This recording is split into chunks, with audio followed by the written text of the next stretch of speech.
In relationships, your mental frame is everything. It's the difference between being seen as a confident guy or a clingy guy. It's the difference between being seen as secure or needy, magnetic or repelling.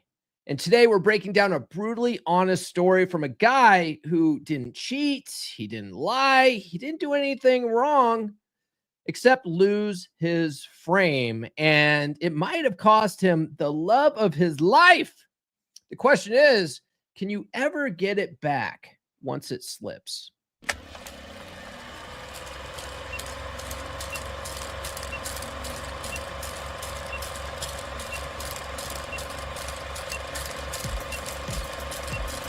We're going live, baby. We'll do it live. You're listening to the premier podcast for men who want to not only be better with women, but want to be better men in general. This is the Come On Man podcast. And here's your host, Paul Bauer. Paul Bauer. Paul Bauer. Paul Bauer. Paul Bauer. Paul Bauer. Paul Bauer. He is a certified master life coach and NLP practitioner. You know, I'm kind of a big deal. People know me. Thank God it's Friday. Am I right, guys? Drop a 1 in the chat if you can hear me okay. You guys seem to like it when I just get right into things, so we'll keep that momentum going. I found an interesting forum post that I thought would be a good case study on frame. But before we get into it, guys, do be sure to what are we doing this morning? My thing is all messed up. I just recorded a new video for Quantum Reality Awakening yesterday, and I have like all this stuff turned off here. I am Paul Bauer, certified master life coach, and I help men level up and get better with women. And the funny thing about doing that is it tends to make us better men in all areas of our lives. All right, Dividend Gypsy says 1. Okay, good. He follows directions. Okay. That being said, so I found this forum article, and I thought it was pretty good. The title of it was, "Did I mess up my relationship beyond repair? Please help." And the guy wrote, "Hey, everyone. This is my first time posting on a forum like this. Honestly, I feel a little pathetic. Even writing this, but I don't have anyone else to talk about it. None of my friends are the let's talk about the feelings type. I mean, if you're a guy whose friends are the let's talk about our feelings type anyway, like you wouldn't want to hang around with that guy. and I can't really go to my family with this either. So here I am dumping it all to strangers on the internet. You know, there's a lot of guys like this, nobody to talk to. They think they have to bottle it up. They think they have to fight things alone, especially guys. They have no one to talk to who gets it. You know, someone that's red pill aware, that's been through it, that's studied the material, that understands sexual dynamics. They have no one to go to. And so they go to forums. And a lot of times you go to a forum like a Reddit or whatever, the people that are in the forums are just as helpless as you are. Like, anyway, that's why I created Wolfpack for this, because guys, we're terrible about asking for help when we need help with stuff like this, right?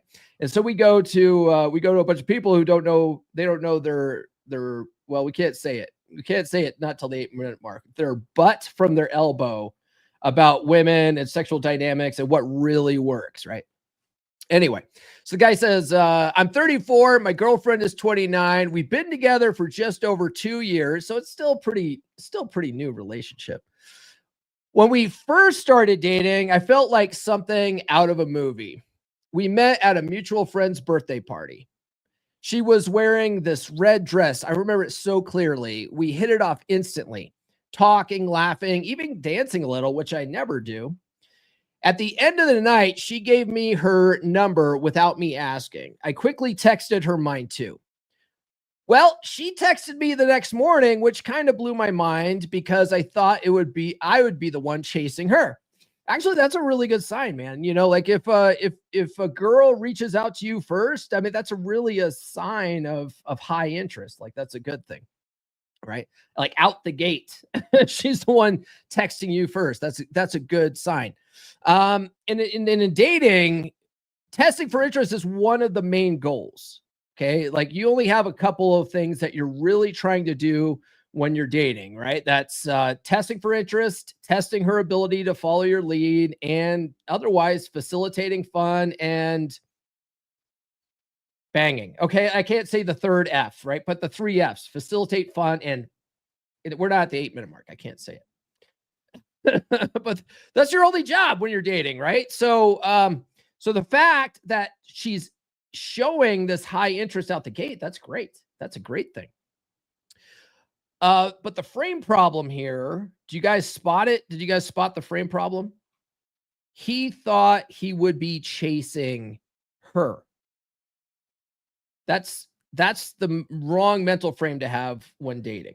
Can someone in the comments tell me why? While I'm waiting on someone in the comments for telling me why you being the one that's chasing is the wrong mental frame to be in when you're dating. Tell me why. While you're doing that, guys, do be sure to like, subscribe, hit those notifications. There we go. Like, subscribe, hit those notifications. I do have new episodes every Monday, Wednesday, and Friday. If you guys are watching live right now, we have quite a few people. Do sound off in the live chat, okay? I want to hear from you. I want to, I can, if you have something clever to say, something cool to say, I can bring it up on the screen. You can be a part of the show. But if you have any questions or if you're finding value in this content, do consider sending a super chat. I do this full time. So any kind of super chats you send really do help support the show and keep this show going so that we can help out more men. All right. I'm not seeing any comments about that, so I'll just give it away. That's not what I wanted. This is what I wanted. Man, I need more coffee this morning already. I was up late last night. I spent all day editing that video for Quantum Reality Awakening. It took me way longer than I expected. And then next thing I know, it's already like 4:00 in the afternoon. And I hadn't gotten for my bike ride for the day. So my son comes home. I'm like, hey, man, I got to go for my bike ride. I came home. I cooked dinner. He and I ate. And then I went and worked out and did my my shoulder exercises in the gym. And then after that, I had to get the show notes ready for today. And as I was working on all the show notes, my son comes up to me. And we're going off on a tangent here. My son comes up to me and he's in a network security class in his high school. And the thing is that I was in network security for 20 years, right? So he starts asking me about different things, about how hackers like deface websites and all this stuff. And I'm like, ooh, let me show you Kali Linux, right? So I stop what I'm doing. I download VirtualBox. I download Kali Linux. I start showing him like all the different hacker tools available and all the cool stuff he could do. We start scanning his high school's website, looking for vulnerabilities. And next thing I know, it's 8 p.m. And I'm like, bro, dude, you got me off on a sidetrack here. I could talk about hacking all day. Like that's always been one of my passions, right? That's why I did it for 20 years. I was like, I gotta do my show notes, man. And so anyway, late night, I'm tired as hell. But excuses are like a-holes. We're still here. We're still showing up. Okay. So back to this guy. So he says for the first 6 months, it was amazing. Well, no, we are past the 8-minute mark. No shit. Okay. In the first 6 months to a year, you're still in the honeymoon phase of relationship. Like everyone's still on their best behavior. Everything is magical and you're all Twitter pated for the first 6 months to a year of relationship. After the first 6 months to a year, that's when people's true colors start showing. Okay. So the guys that there's some guys out there that have to be married. They're always looking for the wife, right? I'm looking for a wife. Well, as soon as a lot of these guys are rushing for that and they get married within the first 6 months of the relationship. It's a terrible idea, right? I basically made that mistake with my marriage. I barely knew my wife in person. We had a quite a long, almost a year long distance relationship where we didn't see each other. It was all just phone calls and emails. And then I invited her to come move out with me. She came to visit me in San Diego. I invited her to move out. We got an apartment. And then within 3 months, we were married. It was a terrible idea. Okay. Because that honeymoon phase, you don't really know these people until after at least a year. Okay. So anyway, she was always excited to see me, always affectionate, bragging to her friends about me. I felt like the luckiest guy alive. She'd tell me things like, "You're so different from the other guys I've dated. You just seem to have it all together." How many of you guys out there, maybe not you guys, how many guys out there start out like this, right? This is what we call a type 1 captain, a guy who has all of his things together. He's doing all the right things. He's being the attractive alpha male type guy, and she's naturally drawn to that. And then he goes through the betatization process and starts messing up. Like, that's been me in like every past relationship I've had. Like I start doing the happy wife, happy life thing, and then things start just going downhill, right? That's why I haven't done that with Nurse Chick. I'm always the same guy, or at least I try to be, right? So that's the thing. And your mental frames are different when you first get into a relationship for a lot of these guys, right? Mental frame in a new relationship is often about putting in a lot of effort, right? Let's see here. What do I have? Although most guys have their frame about it and the effort they put in backwards. That's what I mean, right? So your initial mental frame in a new relationship is to put in effort, but the kind of effort you're putting in is often the wrong kind of effort. It's you're really doing a lot of blue pill type stuff, right? They're putting her on a pedestal. They're chasing her. Like he mentioned before, he thought he was going to be chasing her. They're buying gifts and flowers, and they're going on all sorts of fancy dates, trying to really impress this girl, right? Instead, a better mental frame to have early on in the relationship. In fact, you need to be the same guy throughout the relationship. Okay. And that's where a lot of guys fail. They're not the same guy from the beginning that they are when the relationship ends, right? They let things erode. So you got to be the same guy from the beginning, but you got to be the kind of guy that's letting her chase him. She's got to be putting in investment. She's got to feel like she's locking you down. That's how relationships really last. The type of relationships where the woman is constantly trying to keep her man. Okay. Doesn't work the other way around if you're constantly trying to keep her because of Breitfeld's law, right? Breitfeld's law says that it's the female, not the male, that determines whether the relationship's going to take place. And that only works if she's finding a value in you. And the value can be different things. It's not always money. A lot of guys think it's money. It's not always money. And so as long as she's finding value in, and she wants to keep you, and she wants to lock you down, she wants to keep putting an investment in, those relationships will last a long time. Okay. So your job in the beginning is to get the ball rolling, right? So this is where some women might feel like you're chasing them, but you're just initiating things, right? This is where you reach out to her, banter a little bit, and then find a time to set the next definite date. Okay. And you always do that stuff on a high point, a high emotional point. Like you tell her a funny joke, you're both laughing. Hey, you know what? This is so much fun. We should get together again. Right. That's when you do that kind of stuff. But the rest of the time, you need to be more of a mystery. Okay. You need to keep texting to a minimum. You only want to see her like once a week for the first couple weeks.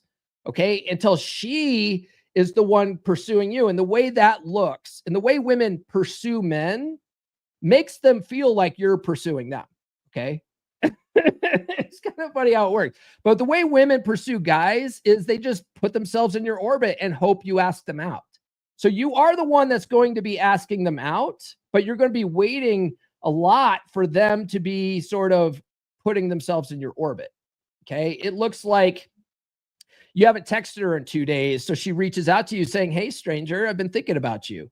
Now that means she wants you to ask her out. Okay. That's her pursuing you and hoping you get it, right? Hoping you take the hint. Okay. But that's how it works, because that scarcity creates value. It's the same thing as gold. It's the same thing same thing as anything else on the planet. Scarcity creates value. And so you in the beginning have to be sort of a scarce resource that she has to try to lock down. Okay. This is the frame you need to be in when dating, right? You're the buyer, not the seller. You dig? Drop a 1 in the chat if you dig, okay? So going back to this guy, he says, and back then, maybe I did, right? So what did he say before? He said, she thought he had it all together. So he goes, and back then, maybe I did. I was in a good place, working out 4 to 5 times a week, really focused on growing my side business, hanging with my friends regularly. I wasn't sitting around waiting for texts or obsessing over where things were going. I was just living my life, and she seemed to love being along for the ride. Boom. Boom. Perfect. Right? He was actually doing the right things. Okay.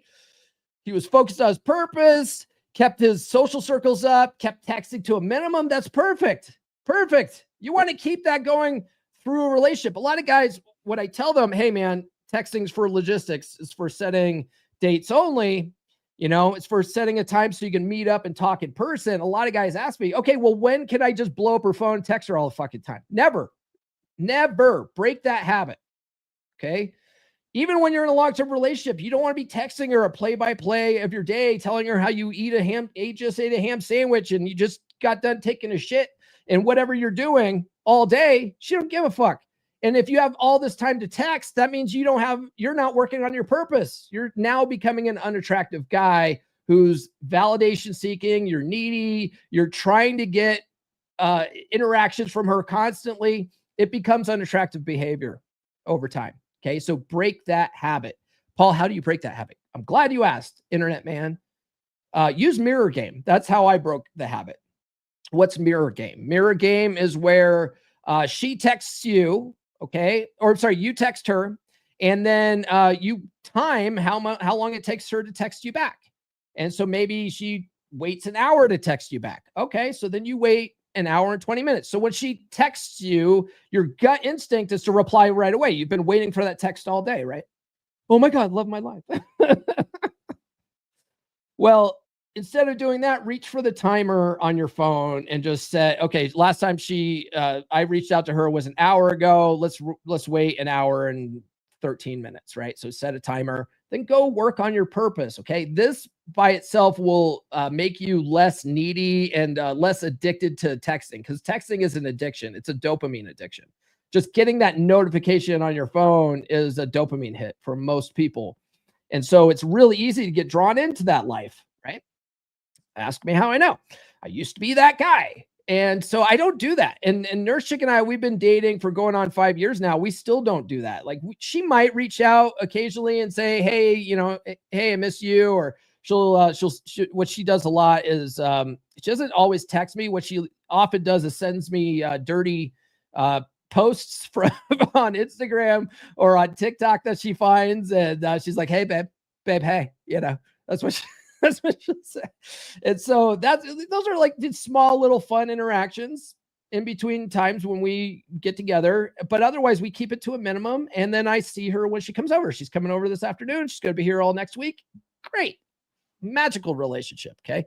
You want to save those types of interaction for in person. So you actually have something to talk about. So you have something to, vibe with while she's here. Otherwise, if you're texting all the time, like you have nothing to talk about. There's nothing to do. You've already said it, right? Think back to your grandparents. They didn't have text messages. Your grandparents actually had time to miss each other, right?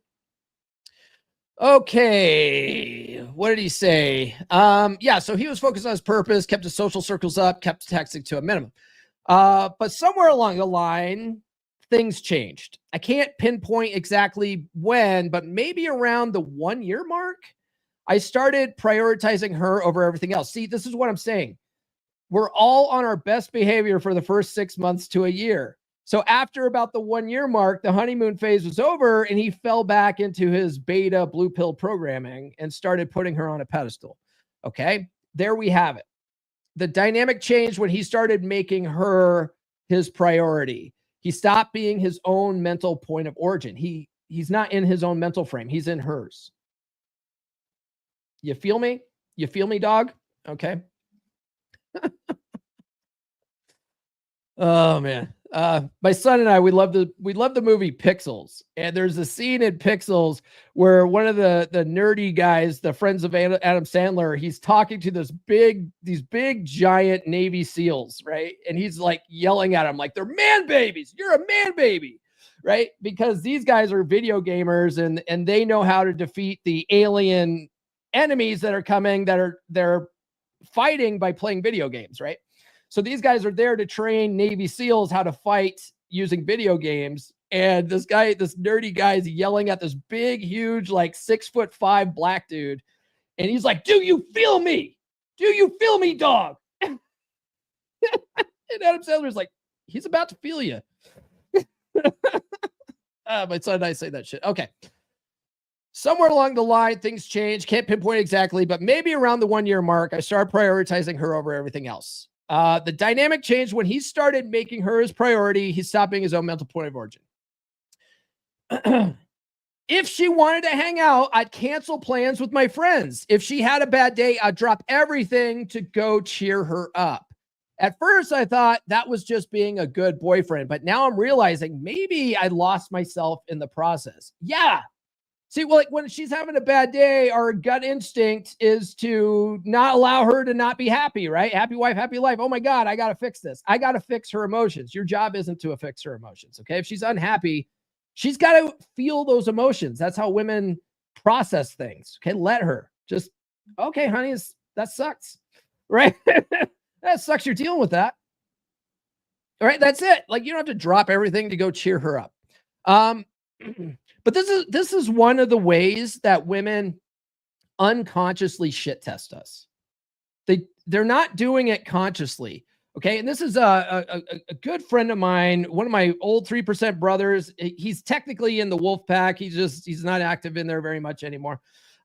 He said it very well. He said, they're not shit tests unless we fail them. He says, women are doing whatever they're doing. And if we handle things the way women expect a man to handle things, everything's good, right? It wasn't a test at all. She's now you're just acting like a man and she loves you. But as soon as you act in a way that's unattractive, it immediately became a test. She realizes it automatically. And it's like a light goes off in her head. And she's like, wait a second. Did he just, I don't know if I'd like this guy anymore. Like, that's how that works. That's how shit tests work, right? So if she's having a bad day and you drop everything for her, if she asks you to go do something and you have plans and you cancel those plans, as soon as she realizes that you're going to drop everything, drop the world to be around her, now she's like, I got this fucking guy. I'm going to manipulate the shit out of this guy. This guy's a pussy. I'm going to use this guy. And then I'm going to bang the Chad over here that's not doing any of these things, right? If she can get you to stop hanging out with your friends, cancel plans, basically give up your mission for her, now she knows she can manipulate you, and the betatization process has begun. Having good mental frame about what's going on, having good awareness about what's going on, understanding intersexual dynamics, having that understanding and awareness prevents this. Frame prevents this. Okay. While you're chewing on that, guys, I'm talking a lot about how this guy's gone into the betatization process. I wrote a free ebook, She's Made You Weak. It's the top link in the description. If you go to ebook.fixdeadbedrooms.com, this ebook explains how that process works. It's a 5-step process. Starts with testing, gets her, the next one's her getting you to open up emotionally and be more vulnerable. The next one is putting you to work. Then it is self-determination. And now she's just using you, whatever you provide for her. That's all she cares about. She doesn't give a shit about you. And then evolutionary selfishness kicks in. That's where her hypergamous nature is looking for a better option. Okay. That's what happens in a long-term relationship. And that's why women lose attraction over time. And if you don't understand what's happening, you can't defend against the dark arts. Okay. So this book, this free ebook will show you how to do that. You can grab that from the link in the description. But what we're talking about today is mental frame, right? Mental frame, having good, solid mental frame when it comes to dating and relationships. My book on that is Psychology Paradigm. It's all about rewiring your subconscious mind to have more of that dominant masculine presence that women like in a relationship that they find attractive. And it is to completely undo all of that beta blue pill programming that you've had for the last 20, 30, 40, 50 years. Okay. Let me play a quick commercial for that and then we'll get back to the topic. Have you ever felt like something's holding you back in your relationships? Like you're always on the back foot, struggling to connect with women? You're not alone.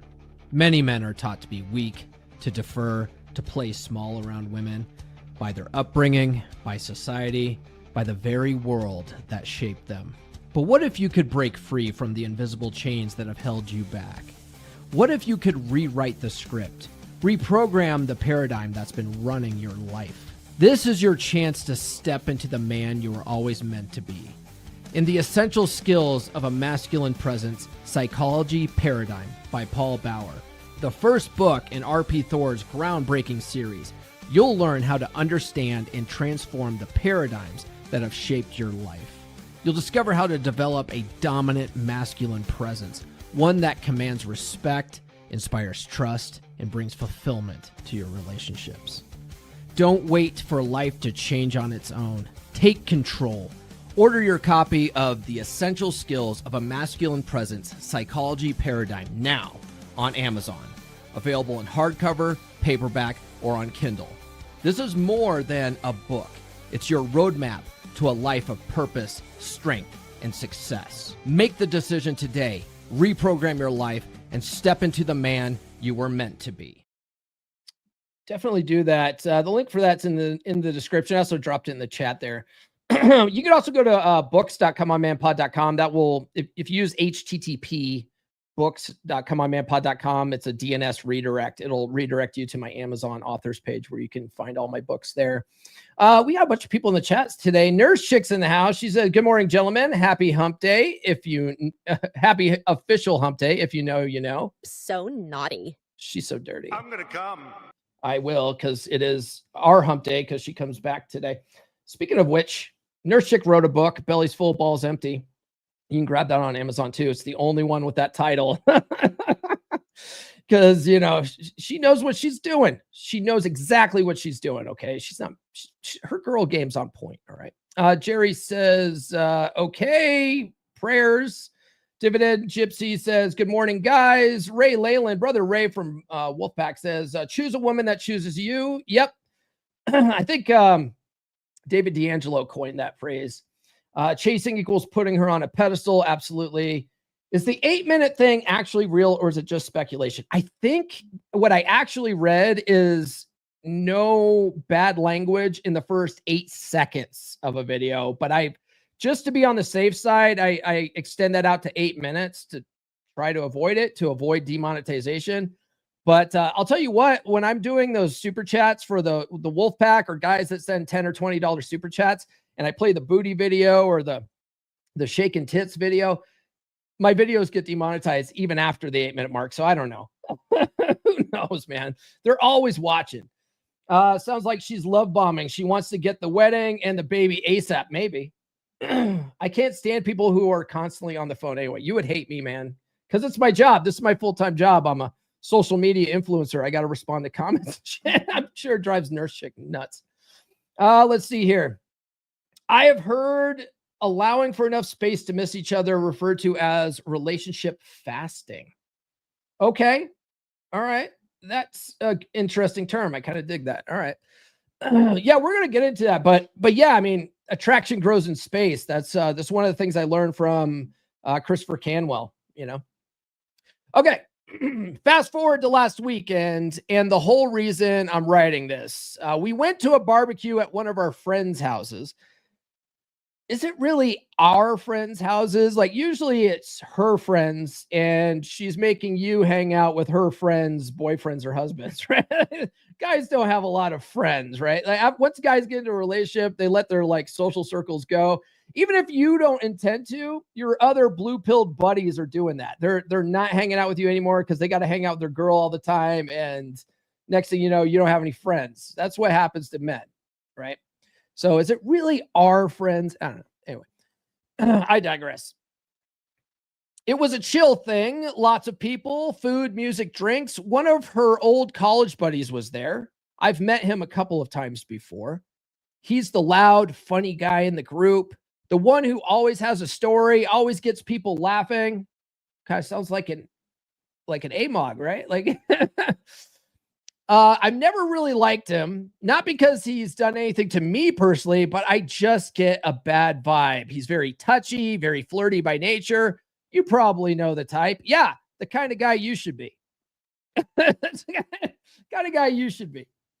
Anyway, so man, I'll tell you what, a woman that keeps in contact with old male college buddies, it's just a complete red flag, dude. that is a bad sign. Okay. That is a major red flag. And I hate to put my mom on blast like this, but my mom's got a guy like that. My mom, the guy's actually my godfather.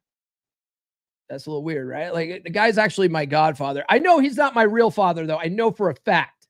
Okay. My genetics, everything matches my dad's too much. I even look like my dad too much. It's no way. Plus, this guy is like taller and shit. He's like 6'5".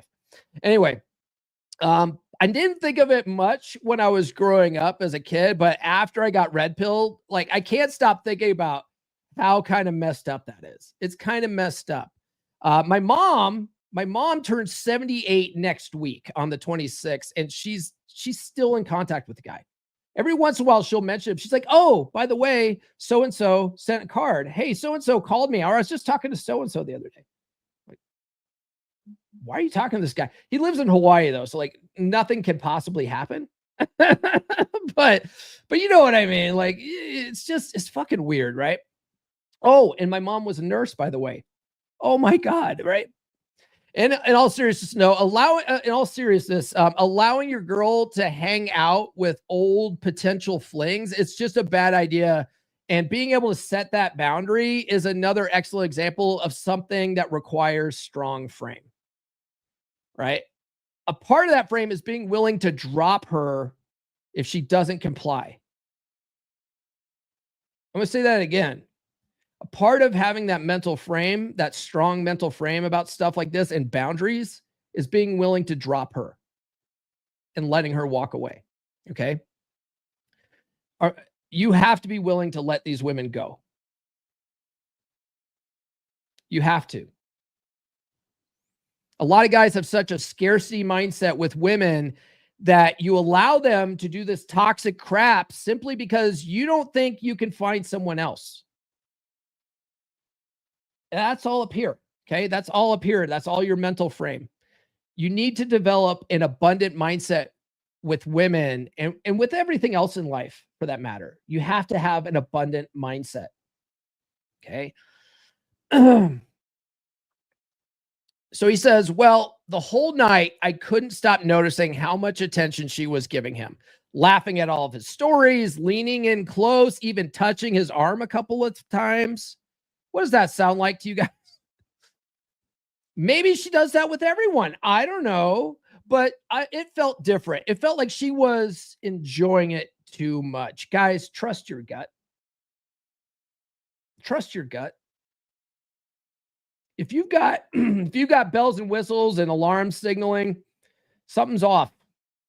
Something's wrong. Okay. Women don't typically get touchy and feely and close with guys that they're not sexually attracted to.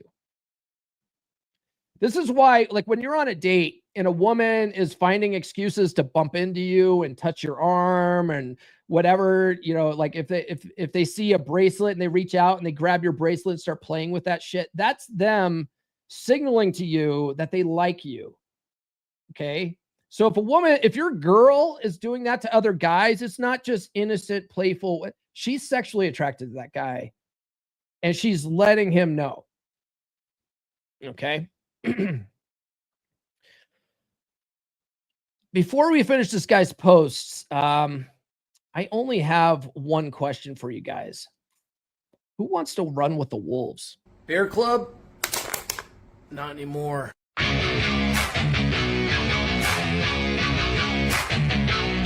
Wolfpack, you fix what's broken. You lead like a man again.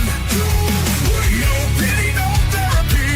Just fire, just flame. Cold bed, broken home, midlife drift, feeling alone. You don't need hacks, blogs, lies. You need men with fire in their eyes. We rebuild from the ground up. No excuses, no soft stuff. Telegram lit 24/7. Brothers locked in steel, not heaven. Step inside the pack. We don't fall, we attack. Truth, fire, presence, we bring it back. Masculine pride, no time to slack. Step inside the pack. Drop your past, claim your track. No therapy talk, no playing small. We sharpen blades, we take it all.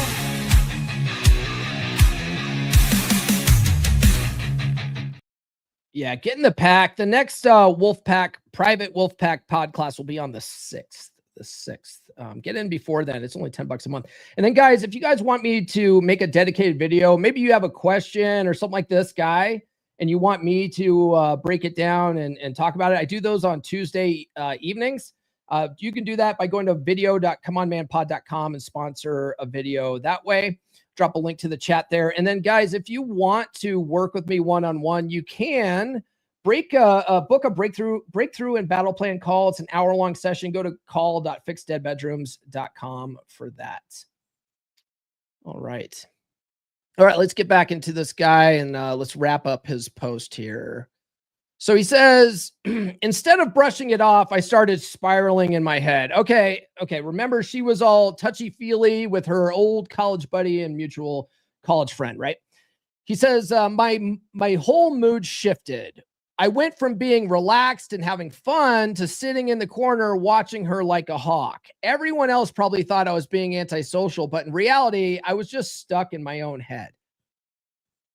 How many of you guys have been in the spot maybe in the past, or maybe you guys know a guy, right? Like, drop a 1 in the chat if you at least know a guy that's been this guy, right? Where you see your girl, or you've dated a girl and she's been extra flirty with other guys, and instead of handling it, you sit in the corner and sulk and just get mad and frustrated.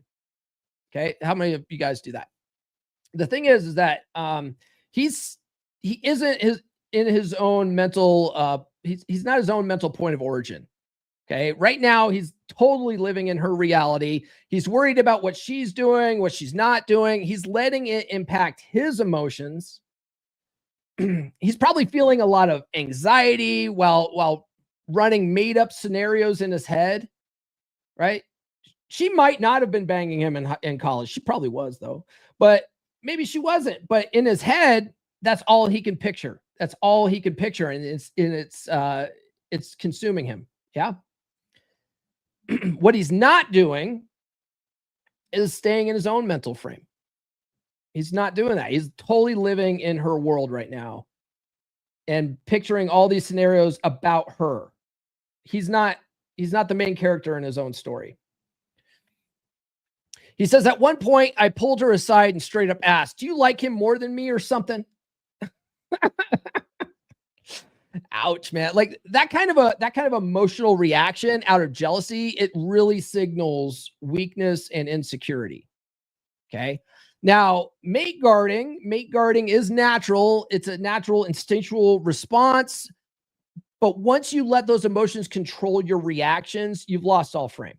You're completely in your emotions. Your emotions are now controlling you. Okay. Being able to keep your head, stay unbothered by these things, it requires a little bit of emotional control on your part. And that is a part of frame. It's one of the pillars. If you read the world's best Red Pill Couch's book on frame, there's basically, he says 4 pillars in the book, right? But if you go back and read the old Married Red Pill archive, it's really 3 pillars that come together to support your vision, right? And one of those pillars is an emotional pillar, And that is basically your emotional control. Yep. Being able to not be led by your emotions and react from emotion, but be able to like feel your emotion, understand what it's telling you, but then respond from a rational, logical place. Okay. That's a part of having strong mental frame. This guy's not doing that, especially when you're like blasting your girl out of emotion, right? No frame. One thing you'll find is that women, mostly toxic women, will shit test you by being extra flirty with other guys just to see how you react. Toxic bitches do the shit, right? Healthy women typically aren't doing this. If you're her man, she's not trying to put out signals to other guys. Okay. But toxic women will try to test you to see how you react by them being flirty with other guys. Okay. Where do you think the red pill community learned dread game from? They learned it from women, right? Much of the pickup artists, what the pickup artists were doing in the early 2000s was taking tactics that women use in dating and relationship and modifying them for men's sensibility, right? And that's what dread game comes in, because women are very good at this. They do this shit like almost naturally. Like they're like, I don't know if there's a school. I don't know. It's almost like all women have this ability, but the real toxic ones use it. Okay. It's toxic shit. And they're doing it just to see how you react. Right. They might not even cheat, but I'll tell you what, if you react wrong, they will. Okay. That's how these toxic bitches operate. Right. Anyway, the moment you react from emotion, you've lost frame, you failed her test. That being said, a test like this, like in my opinion, is toxic as fuck. Okay. It's toxic as fuck. A woman that sought out to make me jealous is not a woman that would make it on my contenders list. Okay. These are one of the things I talk about in these two books. And Forget That Bitch. And Everything I Wish I Knew When I Was 18. But Everything I Wish I Knew When I Was 18 actually has an example of the contenders list. I talk about it on the podcast a lot because it's so important. And most guys aren't doing this shit, right? But you have a contenders list. And on this side, the don't want section, you have qualities in a woman that are unacceptable to you. Okay. What was it? I was talking about it like on Monday or Tuesday. There was a guy in the comments that was saying like, you teach guys to just accept bullshit like this. I don't. I really don't. In the early stages of dating, this stuff is very good to keep an eye out for this kind of stuff, even in a long-term relationship too. But if you shouldn't even be in a long-term relationship with a chick until she shows you that she's a contender, right? That's this part of the list. And she has to meet all 5 of these highlighted things. Not my thing. These are just examples, right? But you come up with your own list of what you want. And if she doesn't check these boxes, she's not a contender. You wouldn't even be in a 2-year-long relationship with a bitch that's doing this kind of stuff if you followed a list. Okay. So a chick like this wouldn't even make it to my contenders list. She would just be a plate. I would have some flings with her. It probably wouldn't last more than a couple of months because this type of behavior tends to show up. And even after a year, if I was seeing this kind of stuff, I'd be like, nah, like we're done. We're done. We're totally donezo, bro. Totally donezo. Anyway, that's what the contenders list does. It prevents shit like this. It keeps you from getting in relationships with toxic bitches like this. Okay. Even typing that out now makes me cringe. Like, what grown man says that? But in the moment, it just came out. I was jealous, insecure. I couldn't stop myself. And yeah, he had no frame, right? He had no mental frame. Even if you weren't going to tolerate it, okay, which I don't recommend you do, it would be better to not say anything and just leave. Okay. You see her flirting with other guys, just fucking leave. Right? It's better to just not say anything and leave than to spurg out with her in a very passive aggressive, jealous outburst. Okay. If you're really that bothered by what she's doing, leave. Okay. Just leave. Don't say anything. Just leave. Don't talk, walk. At least with leaving without saying anything, it signals strength. It signals you don't tolerate this and you're not going to entertain this. And I don't have time for this. Right? It signals strength.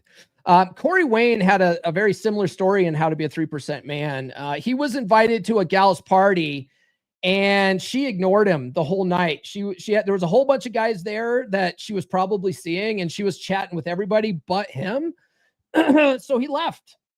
He's like, whatever. His friend, this was before he was studying game though, right? He didn't know he did the right thing, but what happened was his friend goes, dude, she's blowing you off, man. Like, let's get out of here. And so Corey's like, yeah, you're right. And so he left.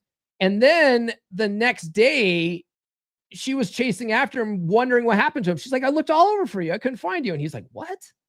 He didn't realize he did the right thing in the moment. Right. But still, if you're if you're just in the early stages of dating and a chick's doing this kind of stuff to you, that tells you everything you need to know, right? There's no reason to stick around and entertain that shit, right? Plates only. Plate those bitches. Don't get in anything serious with those types of chicks.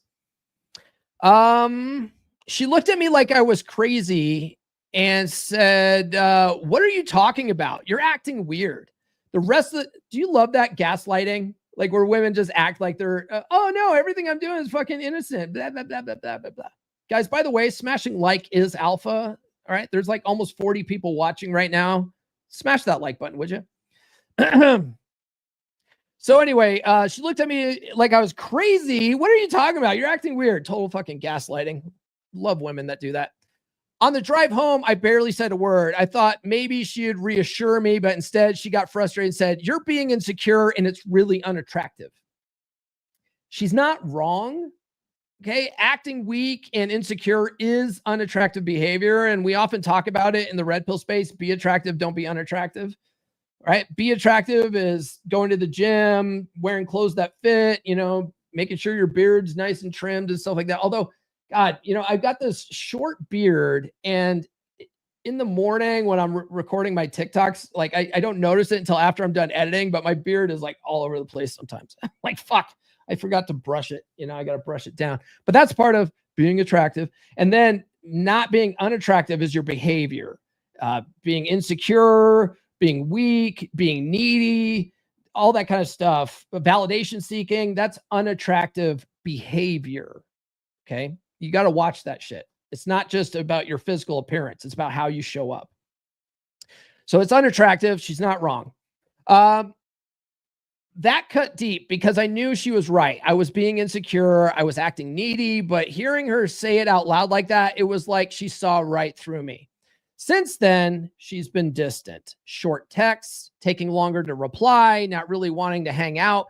Feels like something's off. Like maybe she's already halfway out the door. Yeah, she probably is. Yeah, it's only a 2-year relationship. And women, like the clock's ticking. The clock's ticking, man. Especially, how old did he say? She's 29. She's 29. Where was it? Yeah. He's 34. She's 29. That clock's fucking ticking, man. She didn't have time to be in a relationship with a guy that can't satisfy those baby rabies, right? And she's almost at the epiphany phase. She needs to lock down a guy that can be a good provider and a good dad and whatever.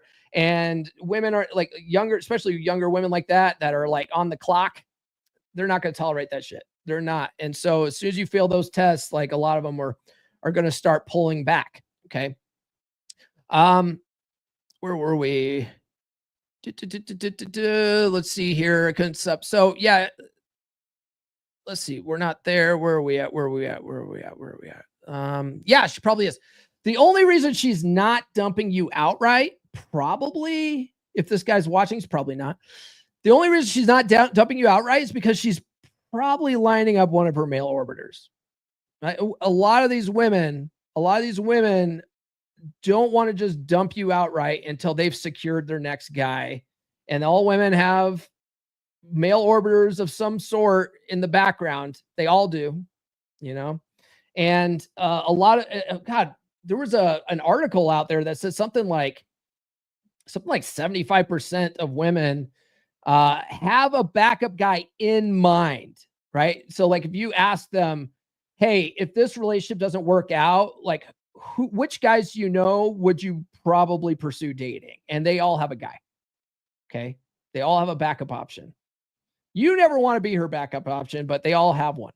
So she's probably going to start, spending more time with the backup option, putting herself in an orbit. I don't know. It's one thing led to another. I don't know. It's never their fault.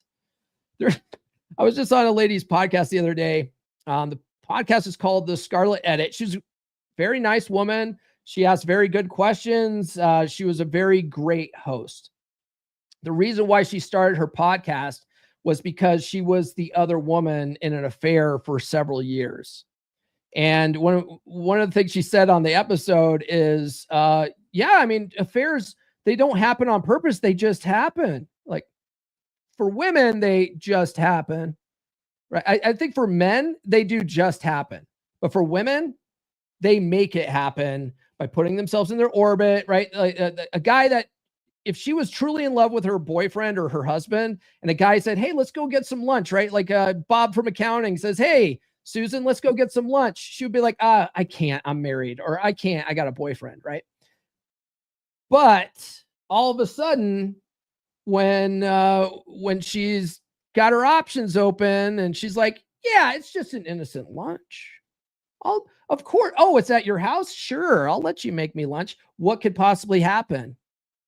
Oh, I don't know what happened, right? That's how affairs happen with women. They make it happen by putting themselves in dudes' orbits and letting it happen, right? That's how that happens. Anyway. And now I'm stuck. So anyways, she hasn't dumped you yet, bro, because she's lining up her orbiters. And now I'm stuck wondering, did I just ruin this relationship with one night of acting like an idiot, or has this been building for a while and that night was just the nail in the coffin? Well, one, going back to frame, did I mess this up? It's a bad mental frame to have. A lot of guys do that. Oh, I'm afraid I fucked this up with this girl. Okay. She messed it up with her flirty behavior with another man. She fucked it up, not you. Okay. Now, could he have handled it better? Absolutely. Okay. I would reframe this as a learning opportunity. Maybe not in this relationship because fuck that flirty bitch, right? But definitely something to look out for in the next one. I would reframe that. I wouldn't look at it like I messed this up. I learned how not to act in my next relationship. Okay. So the next thing he says is, because if I'm honest, this isn't the first time I've acted jealous. Not this bad, but little things like if she's on her phone and smiling, I'll ask who she's texting. Or if she mentions a guy at work, I'll feel this knot in my stomach. I never used to be like that. You know what cured me of that? Because I used to be a real jealous guy back in high school, but I had an old manager, one of the assistant managers at Safeway. I used to work at Safeway when I was in high school. And this guy, I was dating this smoke show of a chick, and I was always jealous that guys were talking to her and hitting on her and all this kind of stuff. And I was talking to one of my friends about it at work, and this manager overheard me and he goes, if you don't want guys hitting on your woman, date an ugly woman. And I was like, what are you talking about? And he goes, seriously, he goes, if you're going to be dating attractive women, guys are going to hit on them. And as long as they're loyal and, they're acting right or whatever, acting insecure and jealous about it is really just going to drive them away and all this, whatever. But he's like, the point is you just have to understand that she's attractive. Of course, guys are going to hit on her. Okay. But she's with you, bro. She's with you. So after that, I stopped being jealous. I was like, yeah, you're right. Cause I don't want to date ugly chicks just to avoid feeling jealous. So then I went completely opposite, and I'm way not jealous, probably to a fault. So then in my blue pill programming, I didn't see the red flags that were there. Right. But you can't be mad at these guys for hitting on your girl because she's hot. What you got to be doing is watching her behavior around the guys that are hitting on her. Okay. If your girl is shutting dudes down, awesome. You know, yeah, it's kind of, yeah, she's with me, bro. Like, that's kind of awesome status, right? So anyway, I would try to get rid of that jealous mentality as much as possible. I think back to when we first started dating. I was confident, busy, focused. She was drawn to that, but over time, I became the guy who's always available, always checking in, always needing reassurance. And now she seems bored, maybe even turned off. Yeah, because you completely fell off frame. So this is what I would say is more of the blue-pilled alpha kind of guy, right? Blue-pilled alpha guy. He's in life in general, he's probably, you know, on top of his game at work, in his male social circles, he's the man.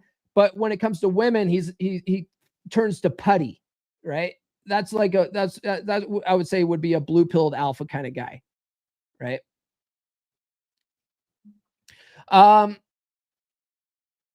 Part of me wants to sit her down, apologize for being insecure, and promise I'll change. But another part of me thinks that that'll just make me look weaker, like I'm begging for her to stay. So here I am asking strangers on the internet. One, is there any way to come back from this once she see me like that? Yeah, you can. You can, work on your frame. And maintaining frame going forward by handling her behavior like you would any other shit test, right? Handling shit tests are all about maintaining frame. That's really what the tools, agree and amplify, act indifferent, that's all about maintaining frame in the moment, not falling into someone else's frame. So a good way to have handled that situation would be with indifference in the moment. Okay, showing her in the moment that you're not impacted by it, but on the way home, setting that boundary. Okay, because the way you want to handle relationships is you want to praise in public and correct in private. Okay, but going to her at the party, going, "What do you like her, like him better than me?" Like, that's just insecure, reacting from emotion, poor mental frame. Okay. But in the moment, just acting different to it, like no big deal. But on the way home, you'd be like, "Hey, look, I know that guy was a friend of yours, but I can't be with a girl who is really flirty and chummy with old college friends, especially male friends. I can't do that." All right. But the choice is up to her, but that's setting the boundary. I can't be in this. I can't be like that. And then, but stay even keeled. And don't get into your emotions. Don't allow yourself to get into your emotions. Be even keeled about it, right? And then she might get upset, might call you names, insecure, or whatever. Treat that with indifference. And then use tools like fogging, use tools like broken record, or whatever. And then she either complies or she doesn't, okay? The choice is up to her, but you have to be willing to walk away, okay? He says, do women lose respect for you permanently once you act insecure? If you do it once, no. But women are really good at spotting patterns. So if you make this a habit, it will really start to erode her attraction for you. This is why women bring up old shit, right? Women are very good at cataloging old shit because they're able to spot the pattern, and that pattern is telling her something's off. And so that's why she brings up old shit, because it's not about the old shit. It's that you've been having this pattern over time. And this is how she's trying to articulate that you're in a bad pattern and she's losing attraction for you. That's why women bring up old shit. Okay. Should I give her space and see what happens, or should I fight for this? Well, here's the rule of thumb. When women pull back, you pull back too. Okay, attraction grows in space. I talk about it a lot. It's something I learned from Christopher Canwell. And I like to do it with this USB thing, but there needs to be some amount of heat in a relationship. Healthy emotional anticipation and tension. Okay, so picture that heat, that healthy emotional anticipation and tension as this line. When you start doing unattractive things, or if you're spending too much time together, getting too familiar, too friendly, right, with her, like she's my best friend, treating her like a friend, the line's going taut. You're losing heat, right? You're losing that healthy emotional anticipation and tension that keeps attraction going. And so the line goes slack. So a lot of women, when they sense this, instinctively will pull back. They'll start creating a little bit of distance in an effort to reintroduce some tension in the relationship. So what will most guys do? They chase her, try to make things better, try to apologize, try to, rationalize why they're doing what they're doing, deering, all that kind of shit, right? And so that causes the line to go slack again, which further erodes attraction. So when she pulls back to introduce that tension, you pull back too, and that creates that heat again that makes her want to re-engage with you, okay? So when she pulls back, you pull back too. It's a smart move. It's counterintuitive as fuck, but just do that. But with this chick, her flirting with her, it's red flag. I'd let her go, bro. I would drop her. But anyway, I don't want to lose her. I love her, but I also don't want to keep turning into this version of myself that I don't even recognize. Being afraid to lose a woman is another sign that you're in her frame. If you're afraid of losing her, you're operating in her frame, okay? The cardinal rule of relationships is whoever needs the other person least has all the power in a relationship. So if you're afraid of losing her, she has all the power in the relationship. Write that down. Okay. Michael Yon once said, the strongest negotiating position is being able to walk away and mean it. And so in order to be that guy that maintains frame in a relationship, you have to be willing to walk away and mean it. You have to be that guy. Okay. There's always another woman. There's another bus every 15 minutes. Shout out to Corey Wayne. Has anyone been through something like this? Can things go back to how they were, or am I kidding myself? Thanks for reading this giant rant. I just needed to get it off my chest. Any advice is appreciated. A guy who might have blown it. Again, thinking that you've blown it means you're operating in her frame. Okay. What advice do you have for this guy? Let me know in the chat. Okay. A lot of you guys are watching. A lot of you guys have been quiet in the chat right now. Let me know, what would you tell this guy? Drop it in the comments in the live chat. If you guys are watching the replay, drop a comment below. What would you tell this guy if you were advising him? Okay. Assuming that you're a red pill aware guy, you've been watching the podcast forever, you know all the things. What would you advise this guy? Drop it in the chat. Okay. In the meantime, guys, do be sure to tune into the podcast on Friday. Monday, we're going to be talking about female solipsism and the various ways it shows up in a relationship. That should be a fun episode. Everyone loves dunking on women and how women are women and they do women things. They act like women. Well, one of the things that women are notorious for is being inherently solipsistic, filtering everything through their reality and their experience. Like, for instance, I put out a clip of my top 20 reasons women file for divorce. Okay. And one of them was the belief in the soulmate myth. And that clip went out on social media, and all these women who went through divorce and that wasn't their experience, obviously were like, you're wrong. You don't know what the fuck you're talking about. I'm like, bitch, this was a top 20 list. I'm not talking about you. I'm not talking about your divorce. Okay. But that's how women's solipsism shows up. Is, well, I didn't do it that way. So most women don't do it that way. They're all doing it the way I do it, right? No, fucking no, bitch. Like that's women's solipsistic nature, is thinking everything is just like the way she did it, right? It's not. Okay. Master Roshi would tell the guy, she's not yours, it's just your turn, bro. Classic. All right, guys, thank you so much for tuning in to the podcast. Do be sure to like, subscribe, hit those notifications. I do have new episodes every Monday, Wednesday, and Friday without fail. Thank you for everyone that sounded off in the live chat. I appreciate you. If you guys are watching the replay, drop a comment below. If you're listening on Spotify, drop a comment below. Same question for you. What would you have for the guys on Spotify? What would you recommend to this guy?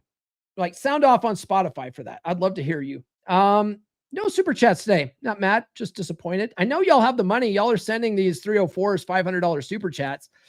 least you could do is send your boy a ducat or two, but that's all right. I'm only giving you actionable information that can fix your relationships and dating life, but whatever, whatever. Paul, are you being passive aggressive? Yeah. Paul, are you being petty? Yeah. Guys, follow me on social media. The links are in the description. Grab the free ebook, She's Made You Weak. The links for that in the description as well. Get Psychology Paradigm. This will help you rewire your subconscious mind to start doing this kind of stuff. Not what this guy did, but having strong mental frame. It will rewire your subconscious mind so you do it out of habit. Okay, so it's not an act or whatever. It's who you are. All right. Get Psychology Paradigm. The link's in the description for that. You can find it on Amazon or Audible. Guys, get in the Wolfpack. The next pod class is on the 6th. You guys can sponsor a video for Tuesdays. Go to video.comeonmanpod.com for that. And then if you guys want to work with me directly, go to call.fixdeadbedrooms.com. Miles says he should break up. Too many red flags when you include all the love bombing from earlier. Exactly. Yeah. Fuck that bitch, dude. Drop her, bro. Just drop her, bro. Seriously. All right, guys, that's all we got. We will see you guys on Monday. This has been the Come On Man podcast. Now, go out and get it.